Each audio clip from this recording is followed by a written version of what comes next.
শ্রী গোবিন্দ গ্রহণ করেন।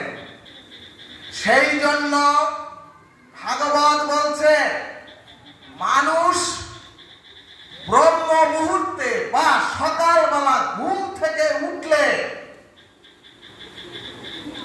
তার পূর্বেই শ্রী ভগবান বললেন ভাগবতে, মানুষ যখন ঘুমিয়ে যায় সেই ঘুমটাই হলো মৃত্যুর সমান।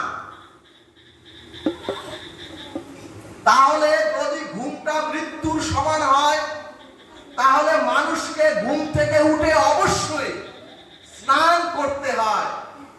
দেখবেন মৃত্যুর পর স্নান না করিয়ে কখনোই সেই যজ্ঞ সমাধি হয় না।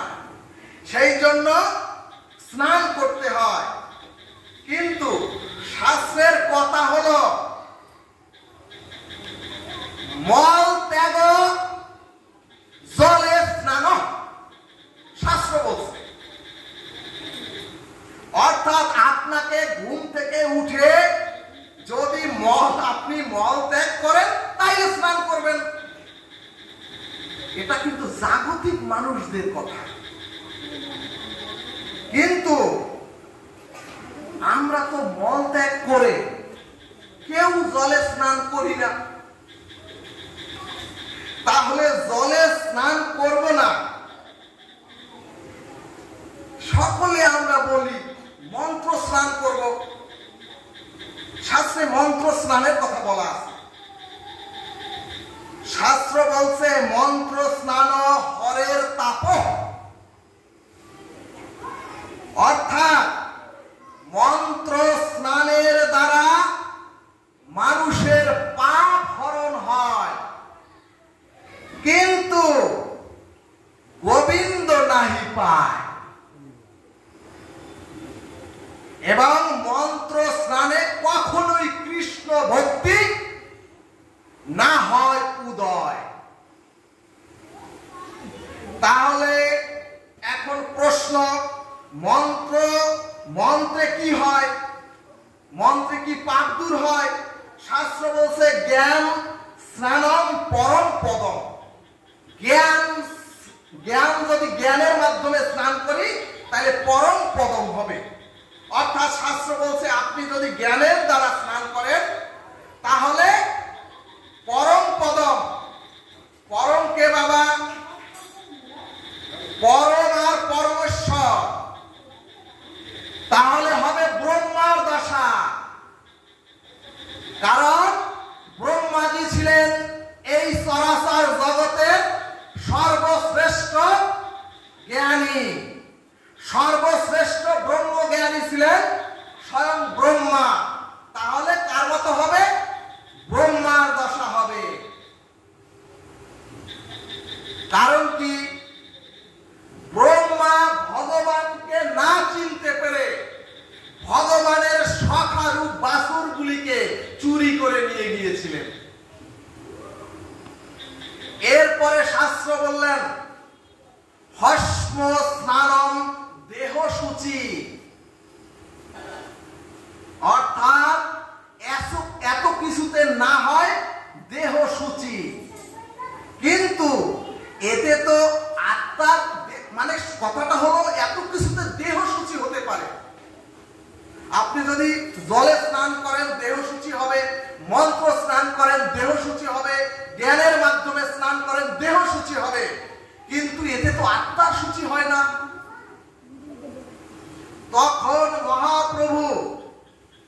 তখন শ্রী চৈতন্য মহাপ্রভু বললেন মুখ বদনে কৃষ্ণ নাম উচ্চারিত হলেই হবে কৃষ্ণ পদে প্রেমের প্রকাশ। শ্রীকৃষ্ণ চৈতন্য মহাপ্রভু আরো বললেন মহামন্ত্র হরিনাম বদনে প্রকাশের পূর্বেই জীবের পাপ নাশ হয়ে যায়। তাহলে গৌর ভক্তবৃন্দ, সকালে ঘুম থেকে উঠে আমরা সকলেই এই হরিনাম কৃষ্ণ নাম কলির জীবের মহামন্ত্র উচ্চারণ করব। আর কি করব? আমরা সকলে শুচি হয়ে যাব। তাহলে ঘুম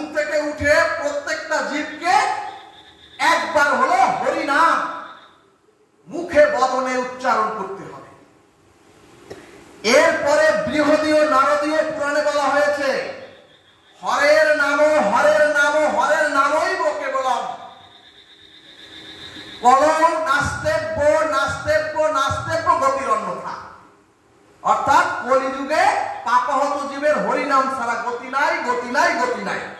এখন প্রশ্ন হলো, হরি ভজন বা হরিনাম করতে গেলে যে শক্তি প্রয়োজন, হরিনাম করতে গেলে যে শক্তি প্রয়োজন, সেই শক্তি পাবো কোথায়? শাস্ত্র বলছে বৈষ্ণবের চরণ ধুলি হচ্ছে ভক্তের শক্তি। কাজী বৈষ্ণবের চরণ ধুলি সর্বাঙ্গে মেখে, সর্বাঙ্গে বৈষ্ণবের চরণ ধুলি লেপন করে সেই ধুলিতে স্নান করতে হবে। এখন প্রশ্ন, স্নান করলে তো জলে দাঁড়িয়ে অর্ঘ্য দিতে হয়। আর একজন আবার মহাপ্রভুর কাছে বলছে যে স্নান করলে তো জলের মধ্যে দাঁড়িয়ে অর্ঘ্য দিতে হয়। কলির জীবের জন্য মহাপ্রভু এসে নরহরি রূপ সেবার দ্বারা কি বুঝাচ্ছেন? বলছে তাহলে স্নান করলে তো জলে দাঁড়িয়ে প্রার্থনা করতে হয়, অর্ঘ্য দিতে হয়। জলের মধ্যে দাঁড়িয়ে কি বলতে হয় বাবা? অং জবা কুসুম সংকাশং কাশ্যপেয়ং মহাদুতিম ধন্তারিং সর্বপাপঘ্নং প্রাণত হস্মি দিবাকরম। যদি এটা নাও কেউ করতে পারেন, মহামন্ত্র বলেও আপনারা করতে পারবেন। গৌর ভক্তবৃন্দ, এই যে জলে দাঁড়িয়ে অর্ঘ্য দেওয়া, অর্পণ করা অথবা সূর্য দেবের মন্ত্র পড়া, এটাকে বলা হয়, এটাকে বলা হয়, ভাগবত বলছে মৃত্যুর পরে প্রতিটা জীবের জন্য 12 জন যে সাক্ষী, 12 জন সাক্ষী দেবে, সেই সাক্ষীর প্রধান সাক্ষী হলেন সূর্যদেব। আমাদের মৃত্যুর পরে 12 জন সাক্ষীর প্রধান সাক্ষী হলেন সূর্যদেব। গৌর ভক্তবৃন্দ, যমরাজ যে বিচার করবেন তার মধ্যে 12 জনের মধ্যে সূর্যদেবের সাক্ষী প্রথম নেবেন। দেখবেন জাগতিক জগতে কোর্টে গিয়ে যদি সাক্ষী না থাকে, কোন সাক্ষী না থাকে, অটোমেটিক সাজা হয়ে যায়। এই 12 জন নাম তো আমাদের জানা উচিত। চৈতন্য চরিতামৃত বলছে প্রথম হলো সূর্যদেব, তারপরে অগ্নিদেব, তারপরে মরুত, তারপরে বোম, তারপরে সোম, তারপরে সন্ধ্যা, তারপরে অনি, তারপরে দিশ, তারপরে কং, তারপরে কু, তারপরে সাক্ষাৎ, এরপরে হইল ধর্ম। তাহলে আমরা বুঝলাম 12 জন সাক্ষী। এরপরে কি করবেন? স্নান তো করলেন, বৈষ্ণবের পদধূলি তাহাতে স্নান কেলি, তর্পণ করো বৈষ্ণবের পায়। তাহলে কি হবে? বৈষ্ণবের নাম আমরা করব। কি নাম করব? জয় জয় নিত্যানন্দ শ্রী অদ্বৈত গদাধর শ্রীরূপ সনাতন ভট্ট রঘুনাথ। এভাবে আপনারা বৈষ্ণবের নাম নিলেন। কিন্তু ভক্তবৃন্দ যাই বলেন, স্নানের পরে তো একটু কি হয়? প্রত্যেকের খিদে লাগে, ক্ষুধা। খাওয়ার জন্য শাস্ত্র বললেন জিজ্ঞেস করো গিয়ে মধ্যস্থকে, মধ্যস্থকে। অর্থাৎ শাস্ত্র বলছে বৈষ্ণবের পদধূলি মোর স্নান কেলি, তর্পণ মোর বৈষ্ণবের নাম, বিচার করিয়া মনে ভক্তি রস আস্বাদনে মধ্যস্থ শ্রী গীতা ভাগবত পুরাণ। তাহলে মধ্যস্থকে, মধ্যস্থ হলো এই শ্রীমদ ভগবত গীতা ভাগবত পুরাণ। তাহলে আমরা কি করব? যেই ক্ষুধা লাগবে একটুখানি গীতাটা পড়ব। যদি গীতা না পড়ি, গীতাকে দর্শন করব। যদি গীতা দর্শন করতে না পারি, অন্ধ হই, গীতাকে ধারণ করব, বদনে উচ্চারণ করব শুধু গীতা গীতা গীতা গীতা। তাহলে আমরা বুঝলাম গীতা ওই যে ক্ষুধা লাগলে তার আগে একটু গীতা দর্শন করতে হবে। এরপরে প্রশ্ন, কি খাব? ভক্তবৃন্দ যা খাবেন তাই গোবিন্দকে নিবেদন করে খাবেন, অর্থাৎ জীবকে খেতে হবে গোবিন্দের উচ্ছিষ্ট। যখনই নিবেদন করলেন তখনই ওটা গোবিন্দের উচ্ছিষ্ট হয়ে গেল। ভক্তবৃন্দ খাওয়ার পরে কিন্তু আমার একটু বিশ্রাম আসে। দেখবেন জীবের ধর্ম কলি জীবের খাওয়ার পরে একটু বিশ্রাম আসে। বিশ্রাম না করলে বাবা কারো হয় না, একটু শুয়ে বিশ্রাম করতে হয়। তাহলে বিশ্রামটা কিভাবে করব? গৌরহরির কাছে জিজ্ঞেস করলেন, নরহরি জিজ্ঞেস করলেন। শাস্ত্র বলছে বৃন্দাবনের যে চৌতারা, বৃন্দাবনের যে চৌতারা অর্থাৎ রাসস্থলী, যেখানে রাসস্থলী সেখানে গিয়ে তুমি বিশ্রাম করো। এটা শুনি গৌরহরির পার্শ্বদা বললেন, আমরা বরগুনা বসে আছি, বরগুনা বসে কিভাবে বৃন্দাবনের রাসস্থলীতে গিয়ে বিশ্রাম করব, কিভাবে খাওয়ার পরে গিয়ে বৃন্দাবনে থাকবো? গৌর ভক্তবৃন্দ শাস্ত্র বলছে, আরে বোকা, আরে কলির জীব বোকা, যেখানে আপনি অবস্থান করে থাকবেন আপনি চিন্তার দ্বারা বৃন্দাবনের রাসস্থলীতে আপনাকে বিশ্রাম নিতে বললেন শাস্ত্র। আর কি বললেন? বৃন্দাবনের রাসস্থলীতে যখন পুজবেন তখন একটু মুখ বদলে হরিনাম করে গড়াগড়ি করবেন। তাই আমার হয়ে গেল। এখন প্রশ্ন হলো, রাজা অম্বরীশ 12 বছর একাদশী করেছিলেন। রাজা অম্বরীশ কিন্তু একা করে নাই, স্বামী স্ত্রী একত্রে। কিন্তু আমরা কিন্তু একাদশী ব্রত করি না। এই একাদশী ব্রত কারা করে জানেন? বিশ্ব জগতে যত জীব আছে, আমার সম্মানিত মুসলিম ভাইরা করেন, আমার বুদ্ধিস্টরা করেন, আমার খ্রিস্টানরা করেন, জৈনেরা করেন। একাদশী ব্রত শুধু সনাতনী হিন্দুরা করতে চায় না। এই একাদশীটা বাবা বালক বালিকা থেকে বৃদ্ধ পর্যন্ত সমস্ত বর্ণের জন্য বাধ্যবাধকতা দিয়েছে শাস্ত্র। কারণ কি জানেন? কারণ হলো একাদশীটা হলো শ্রীহরির বার, শ্রী ভগবানের বার। প্রথমটা কি বাবা? প্রথমটা হচ্ছে রবিবার।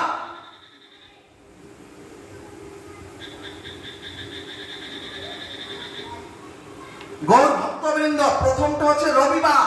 এই রবিবার হলো সূর্যদেবের বার, সূর্যদেবের বার হলো রবিবার। সোমবার হচ্ছে বাবা চন্দ্রদেবের বার। মঙ্গলবার হচ্ছে বাবা পৃথিবীর কুশ, মঙ্গলের বার। আপনারা যেটাকে মঙ্গল বলেন, শাস্ত্র বলছে কুশ।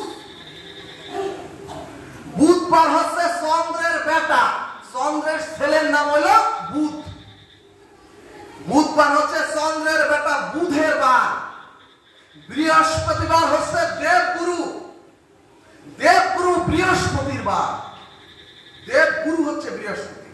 শুক্রবার হচ্ছে রাক্ষসের গুরু, রাক্ষস, রাক্ষসের গুরু হলো শুক্রাচার্য, সেই শুক্রাচার্যের বার। আর শনিবার হচ্ছে সূর্য পুত্র শনির বার, সূর্যদেবের পুত্র হচ্ছে শনি, সেই শনির বার হলো শনিবার। তাহলে ভক্তবৃন্দ গোবিন্দের বার কোথায়? 7 দিনের নাম বললাম, এই 7 দিনের মধ্যে কোনো গোবিন্দের বার নেই। তাহলে গোবিন্দের বার হচ্ছে একাদশী বার। এজন্য একাদশী তিথিকে বলা হয় একাদশী বাসর। বাসর মানে কি? রাধা কৃষ্ণের বাসর। এই জন্য বলা হয়। গৌর ভক্তবৃন্দ, যারা শ্রীহরির বারকেই পালন করি না, তারা কিসের বার পালন করি? এই যে 7 দিন বললাম, সব ভূতের বার, সব ভূত ব্যক্তির বার। যারা একাদশী একাদশী বারকে বাদ দিয়ে শ্রীমদ ভাগবত চৈতন্য চরিতামৃত বলছি, দেখুন কোন বার কার। যদি আজকের থেকে একাদশী ব্রত না করেন, সেই ভূত পেত্নী লোকেই যাবেন। গৌর ভক্তবৃন্দ, পৃথিবীতে এমন কোন দেবতা নেই, এমন কোন দেবী নাই, এমন কোন দেব দেবী নাই যিনি আপনাকে কৃষ্ণ ভক্তি দিতে পারবে। গৌর হরি আমার শ্রী চৈতন্য চরিতামৃতে বললেন, শ্রী শ্রী চৈতন্য চরিতামৃতে বললেন। কারণ কোন দেব দেবীর কারণ কি? দুই ভাবে আসে শক্তি। একটা হলো মায়া দেবী, সেই মায়া দেবীর মাধ্যমে হলো সব দেব দেবী। আরেকটি হলো সেই রাধা রানীর রূপ যোগ মায়া, তার কাজ হলো শুধু গোবিন্দ ভক্তি দেয়া। যাও ওর ভক্তবৃন্দ, তাহলে কি করলেন? কি বলছে চৈতন্য চরিতামৃত? দেব দেবীর কাছে কি চান? ধনং দেহি, জনম দেহি, রূপং দেহি, ভার্যাং দেহি। ভার্যা বোঝেন কে? ভার্যাং দেহি। আর দেবদেবীরা কি বলে? আচ্ছা আচ্ছা দেব, ভার্যাও দেব, রূপও দেব, আর ধনও দেব, গুণও দেব। দিয়ে কি করে জানেন? ব্যাংক থেকে লোন নিছেন কেউ বাবা? ও মায়েরা, ব্যাংক থেকে লোন নিছেন? লোন যদি নিতে চান, গোবিন্দর নাম লইয়া যদি 1 লাখ টাকা নিতে চান, আপনার বাড়িটা 50 লক্ষ টাকার বাড়িটাকে ওইখানে দিয়ে দিতে হবে, একেবারে দিয়ে দিতে হবে। যদি ওই লোন না দিতে পারেন, ওরা ওই বাড়ি কেড়ে নেবে। ঠিক সেই রূপ দেব দেবীকে মানত করা মানে আপনার যখনই মানবটা করলেন, পাইলেন কি না পাইলেন, তার আগে আপনার প্রারব্ধ আপনার শেষ। কষ্টার্জিত পুণ্য ফল সেটাকে কি করলেন? দেবীর কাছে জমা দিয়ে দিলেন। ভক্তবৃন্দ, শেষ হয়ে গেল আপনার পুণ্য ফল। এই জন্য শাস্ত্র বিধি বলছে, বৈষ্ণব ধর্মে গোস্বামী মতে কোন রকম মানসিকই নাই, কোন রকম মানসিক নাই। বৈষ্ণব ধর্মে কোন মানসিক নাই। গৌর ভক্তবৃন্দ, শ্রীমদ ভগবত গীতার জ্ঞান বিজ্ঞান যোগে গোবিন্দ অর্জুনকে বলছে, যাহা হইতে বিঘ্ন নাশ, তাহাই অভীষ্ট পূরণ। যাহা হইতে বিঘ্ন নাশ হয়, তাহাতেই অভীষ্ট পূরণ হয়। অর্থাৎ আমাদের মনে রাখতে হবে, অভিনিবেশ দ্বারা ইষ্টপ্রাপ্তি, অভিনিবেশ দ্বারা ইষ্টপ্রাপ্তি। ভগবান জ্ঞান বিজ্ঞান যোগে বলে দিলেন, বিজ্ঞান কাহাকে বলে? আমরা তো দেখবেন ভক্তবৃন্দ অনেকেই বলে বিশেষ জ্ঞানের নাম হলো বিজ্ঞান, সবাই এই কথাটা বলে। কিন্তু শাস্ত্র কি বলছে? শাস্ত্র বলছে বিগত তত্ত্বের সাথে, বিগত তত্ত্ব না তত্ত্ব, বিগত তত্ত্বের সাথে বাস্তব অভিজ্ঞতার নাম হলো বিজ্ঞান। সেই জ্ঞানটাই আসে অভিনিবেশ দ্বারা। আপনি যে প্রণতি জানান, এই অভিনিবেশ দ্বারা সেই জ্ঞানটা আসে। ওই ভক্তবৃন্দ, আমার মা বলতো, আমার মা 2 বছর আগে চলে গেছে, সেই মা বলতো বারবার, ও বাবা বালিশে বসবি নে, বালিশে বসলে তোর পাছায় ফোড়া হবে। ওই ভক্তবৃন্দ, যখন বড় হলাম, যখন সংস্কৃত নিয়ে পড়াশোনা করলাম, তখন চেয়ারের উপরে বালিশ রেখে কিছুদিন পরে দেখলাম বালিশটা ফেটে তুলা বেরিয়ে গেছে, আমার পাছায় ফোড়া হয় নাই। তখন বুঝলাম মা কেন বলতো, মা বলতো গরিব মানুষ যদি বালিশটা ফেটে যায় সেই জন্য বাচ্চাদের ভয় দেখাতো। তার মানে মায়ের ভয় দেখানোর জন্য বলছিল, কারণ বালিশে বসলে বালিশ চ্যাপটা হয়ে বালিশটাই ফুটো হয়ে যায়, তাহলে ফোড়া নয়, বালিশ ফেটে যায় বলে এটাই। এবং এই যে কথাটা বললাম এটাই হচ্ছে বিজ্ঞান। হাতে কলমে দেখে শিখে বসে বাস্তব অভিজ্ঞতার নাম হলো বিজ্ঞান। বিগত তত্ত্বের বাস্তব অভিজ্ঞতার নাম বিজ্ঞান। ভক্তবৃন্দ, এই বাক্যগুলি কিন্তু অমর কোষ, শ্রী শ্রী চৈতন্য চরিতামৃতের যে শব্দকোষ, সেই শব্দকোষ গ্রন্থ থেকে আমি বলছি। ভক্তবৃন্দ, মহাপ্রভু বললেন যা বলবে শাস্ত্র থেকে বলবে, শাস্ত্র সংযুক্ত যাতে থাকে। তার কারণ কি? তার কারণ যত ব্রাহ্মণ আছেন তাদের শ্রীচরণে প্রণাম জানিয়ে বলছি, শাস্ত্র থেকে বলছি। ব্রাহ্মণগণ যখন বলেছিলেন ব্রাহ্মণ যদি অনাচারও করে,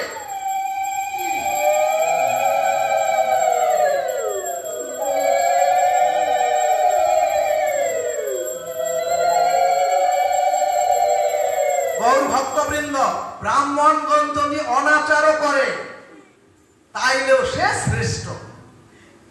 অর্থাৎ শাস্ত্রের কথাটা বলি, অনাচারী বীজও শ্রেষ্ঠ। গৌর ভক্তবৃন্দ,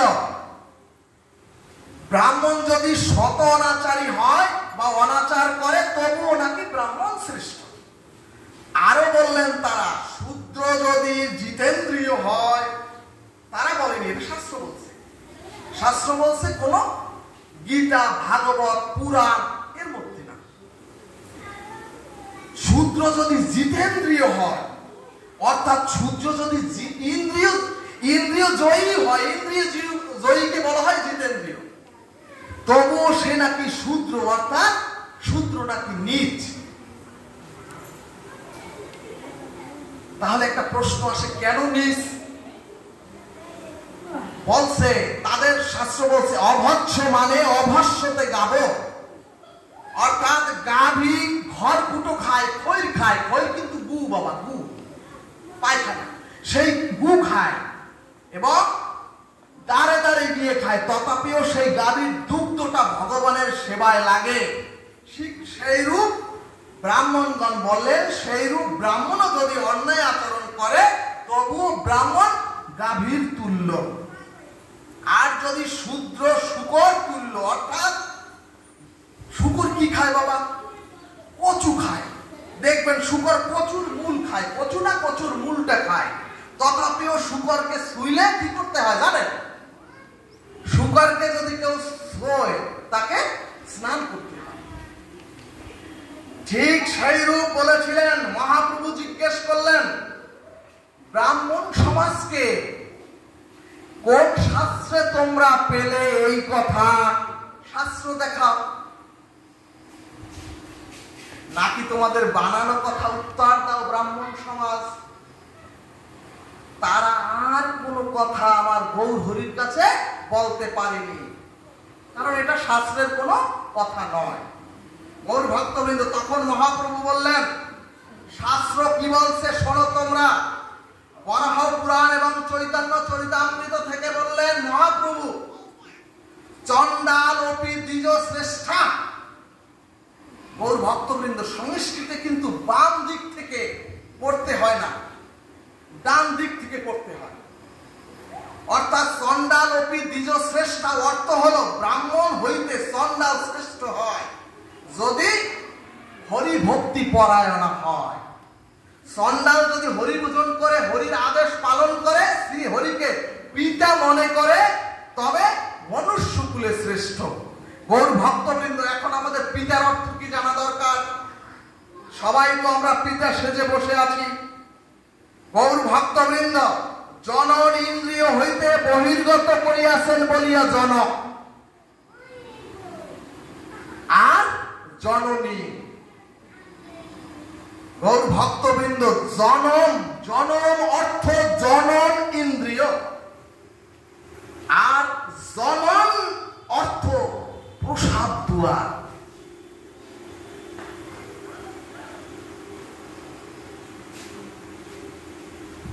কথাটা শাস্ত্র বলছে, একটু দ্রুত যাই, পতন হইতে শিশুদের, এই যে শিশু দেখবেন সবাই ওই যে দেখেন মোবাইল, এই শিশুদের পতন হইতে উত্থানের পথ পরিদর্শনকারীকে শাস্ত্র পিতা বললেন।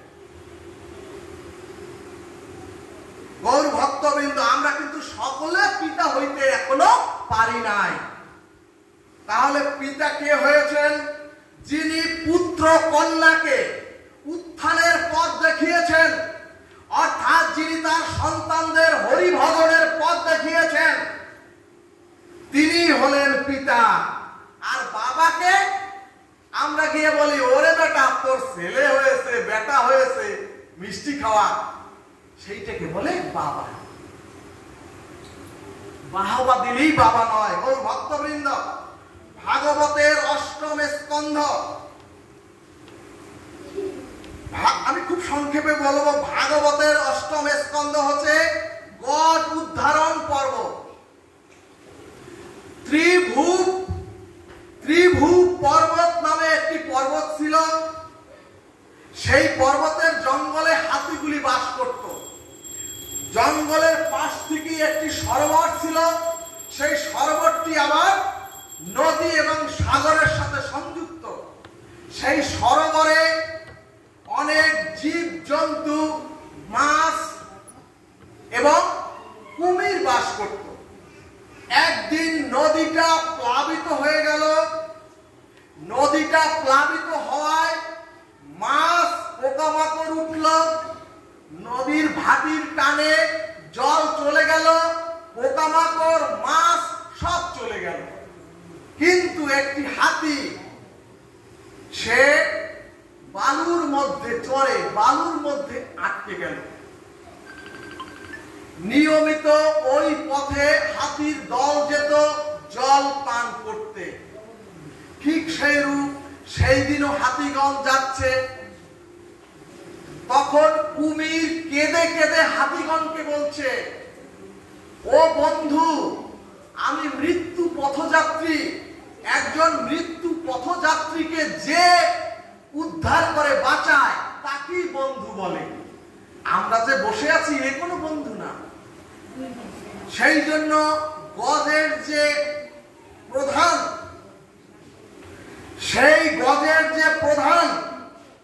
সেই গজের প্রধান গজরাজ, তিনি এগিয়ে যাচ্ছেন কুমিরটির দিকে।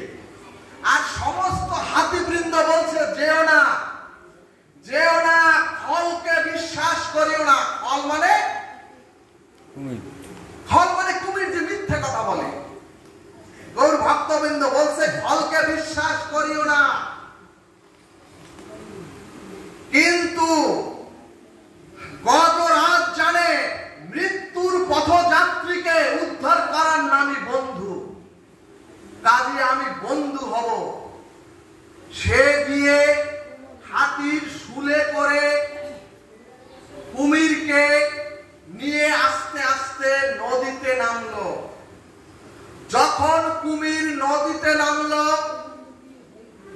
হাতির যখন হাঁটু সমান জল, তখন হাতি বলছে, বন্ধু এখন নামিয়ে দেয়। কুমির বলছে, এতে আমার হবে না, এতটুকু জলে হবে না। যখন কুমির বুক অব্দি জল সেই হাতিটির, তখন বলল, বন্ধু এখন নামিয়ে দিই। বলে, না এখন আমার হবে না, আর একটু চলো। যখন মুখ অব্দি চলে আসলো হাতিটির, যখন সুরের উপরে রাখলো সেই কুমিরকে, তখনও বলল, আমার এখনো হবে না। এরপর যখন মুখ ঢেকে যায়, শুধুমাত্র সুরটি উপরে আছে, যেই নেমেছে অমনি ওই কুমিরটি লাফ দিয়ে পড়ে হাতির সামনের এক পা কামড়িয়ে ধরেছে এবং লেজ দিয়ে 3টি পাকে জড়িয়ে ধরেছে। গৌর ভক্তবৃন্দ, তখন হাতিটি কিন্তু গজরাজ। পূর্ব জন্মে কে ছিলেন? গৌর ভক্তবৃন্দ, হাতিটি বিপদে পড়ে হা কৃষ্ণ কিভাবে বলছে? তার সুর দিয়ে বলছে। তার কারণ হাতিটি জানে একমাত্র মধুসূদন ছাড়া, গজরাজ জানেন একমাত্র ত্রাহি মধুসূদন, ত্রাহি মধুসূদন, ত্রাহি মধুসূদন। তখন গজরাজ সরোবরের জলের মধ্যে সুর দিয়ে খুঁজছে। কি খুঁজছে? তার কারণ সে যে গোবিন্দকে এত ডাকছে মধুসূদন বলে, হা কৃষ্ণ বলে, কিন্তু হৃদয় থেকে তার ডাক আসছে না। তার কারণ আমরা যখনই গীতা ভাগবতে যাই, যখনই গোবিন্দ মন্দিরে যাই, প্রত্যেকে কিছু এই যে দিচ্ছেন, আপনারা দিচ্ছেন কেন? মনটা লাগানোর জন্য। তখন গজরাজ গোবিন্দের কাছে প্রার্থনা করলেন মধুসূদনের নাম মনে প্রাণে হৃদয়ে আনার জন্য। গৌর ভক্তবৃন্দ কিছু না পেয়ে হাতির থেকে যখন জলের মধ্যে খুঁজতেছিল, হঠাৎ করে একটি পদ্ম ফুল তার সুরের মধ্যে লেগে গেল।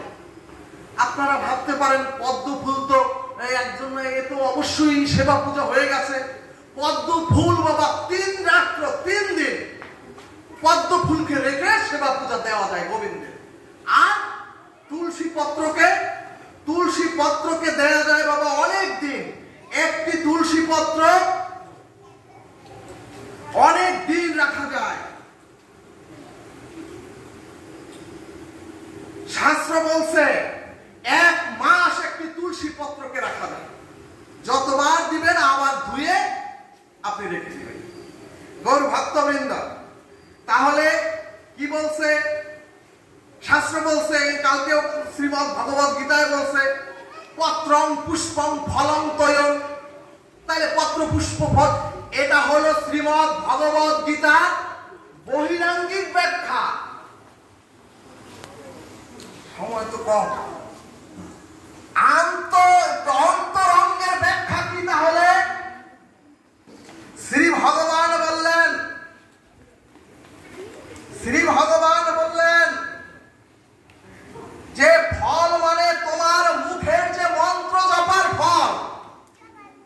আমরা যে মন্ত্র জপি সেই মন্ত্র জপার ফলটি দিও, আর যদি পারো তোমার কর্ম ফলটি দিও। কারণ আমরা তো জানি না কি ভালো কর্ম করছি কি খারাপ কর্ম করছি। সব কর্ম ভগবান বলে দিলেন সেই কর্ম ফলটি দাও। তারপরে শ্রী ভগবান বললেন জলের জন্য বললেন, পরোক্ষভাবে শ্রী ভগবান বলে দিলেন তোমার নয়নের জলটি দাও শ্রী গোবিন্দের চরণে। তারপরে বললেন পত্রের জন্য শ্রী ভগবান বললেন করপত্র দাও, করপত্র। আপনারা দেখবেন হরে কৃষ্ণ বলার সময় দেন না, এটা দিতে হয়, এটাকে করপত্র বলে। একটু দিলেই শ্রী গোবিন্দের চরণে করপত্র হয়ে গেল তুলসী পত্র। গৌর ভক্তবৃন্দ, এরপরে ফুলের জন্য শ্রী ভগবান বললেন হে অর্জুন তোমার ভক্তির ফুলটুকু দাও। গোবিন্দর কাছে কিছু না থাকলে শুধু ভক্তিটুকু দিবেন বাবা। গৌর ভক্তবৃন্দ, গজরাজের সুরের সাথে হঠাৎ ভেসে আসা পদ্ম ফুল, সুরের সাথে ভেসে আসা সেই পদ্ম ফুলটু শ্রী গোবিন্দের চরণে দিয়ে যেই বলছে হে রাধা মাধব, যেই বলছে হে মধুসূদন, যেই বলছে হা কৃষ্ণ, তখন বৈকুণ্ঠবতী নারায়ণ আর আমার দেবী ছিলেন কোথায় বাবা? সেই লক্ষ্মী দেবী ছিলেন বৈকুণ্ঠে, পাশা খেলতেছিলেন। আমরা কি জানি পাশা খেলা কি? গৌর ভক্তবৃন্দ, গোবিন্দ জগৎ জীবকে দেখিয়ে দিলেন পাশা খেলা মানে 3টি কাঠি দিয়ে পাশা খেলতে হয়, মাত্র 3টি কাঠি দিয়ে। সেই 3টি কাঠি কি? এই গোবিন্দের পাশা খেলা হলো, এতদিন শুনছেন কংসের পাশা খেলা, বাবার হাড় দিয়ে তার বানিয়েছিল। পাশা খেলা শুনুন শাস্ত্র কি বলছে।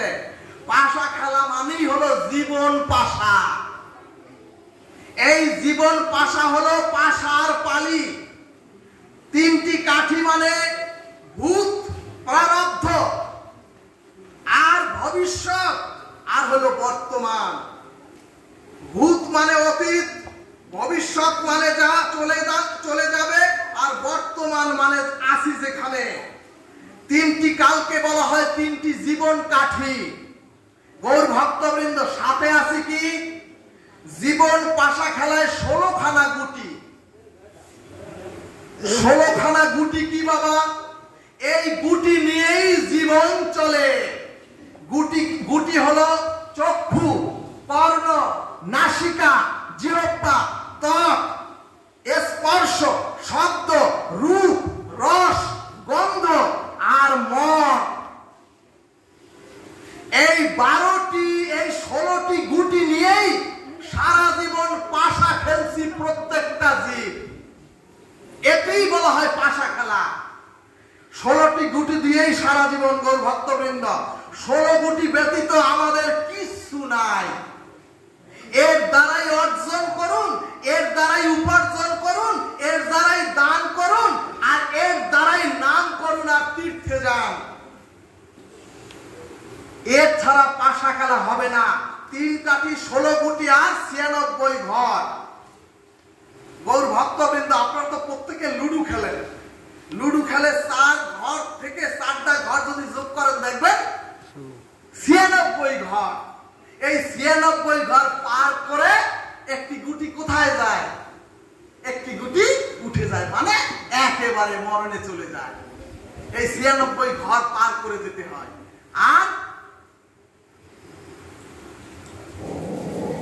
আর ছক্কা কাকে বলে? ছক্কা না হলে ঘর গুটি নামে। ছক্কা মানে সর্ব ইন্দ্রিয়, 6টা রিপু। এই রিপু রূপ কাম না হলে, কামের সাথে যদি সন্তান আসে 2টা মাধ্যমে, একটা হলো সাধনা আর একটা হলো কামনা। এই কামটাকে যদি সাধনায় রূপান্তরিত করা যায় তাহলেই শিশুর জন্ম নয়, কৃষ্ণ ভক্ত শিশু।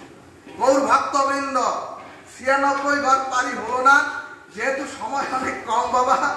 তবে একটু শুনুক, যেই গোবিন্দ মধুসূদনের নাম নিয়েছে গজরাজ, সাথে সাথে সেই বৈকুণ্ঠ ধাম থেকে যেই আমার মধুসূদন উঠছে, তখন আমার লক্ষ্মী দেবী বললেন, আমাকে নিয়ে সারা তুমি কোথায় যাও? রাধা রানীকে সারা গৌরহরি এসেছিলেন? আসেন নাই। তখন গরুরের পিঠে চড়ে ভগবান এলেন গজরাজ হাতিটির কাছে। ভগবানের আদেশে গরুর হাতিটিকে ভগবানের দিব্য রথে উঠিয়ে সেই হস্তি ভগবান মধুসূদনের নামের দ্বারা কুমির থেকে সেই দিব্য রূপ ধারণ করে ভগবানের ধামে চলে গেলেন গোবিন্দের হাত ধরে।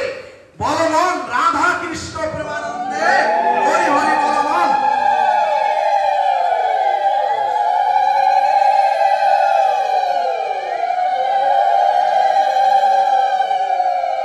জয় জয় নম শ্রীধাম বৃন্দাবন বিহারী লাল কি জয়। জয় জয় কৃষ্ণ।